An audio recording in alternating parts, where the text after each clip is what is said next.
ঢাকার মিরপুর মডেল থানার এক হত্যা মামলায় সাবেক সংসদ সদস্য মমতাজ বেগমকে 4 দিনের রিমান্ডে পাঠানোর আদেশ দিয়েছেন আদালত। মঙ্গলবার 13 মে ঢাকার মেট্রোপলিটন ম্যাজিস্ট্রেট মোহাম্মদ জুয়েল রানার এই রিমান্ড মঞ্জুর করেন। তদন্তকারী কর্মকর্তা মিরপুর মডেল থানার উপপরিদর্শক মনিরুল ইসলাম সুষ্ঠু তদন্তের জন্য 7 দিনের রিমান্ড চাইলেও আদালত 4 দিনের অনুমোদন দেন।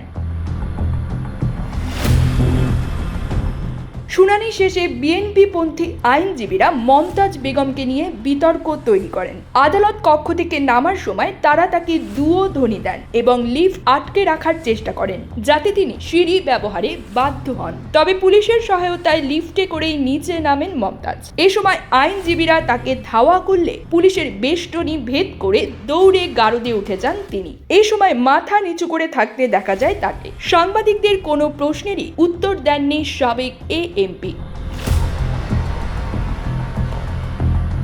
মমতাজ বেগমকে গ্রেপ্তার করা হয় সোমবার দিবাগত রাত 11:15টায় রাজধানীর ধানমন্ডি এলাকা থেকে। মামলার প্রেক্ষাপটে জানা গেছে, গত 19 জুলাই মিরপুর 10 নম্বর গোল চত্বরে বৈষম্য বিরোধী ছাত্র আন্দোলনে অংশ নিয়ে মোহাম্মদ সাগর নামে এক তরুণ নিহত হন। গ্রেপ্তার পরবর্তী এই ঘটনায় রাজনৈতিক অঙ্গনে উত্তাপ তৈরি হয়েছে। তদন্তের নতুন মোড় নেওয়ায় নজর রাখছেন সংশ্লিষ্টরা।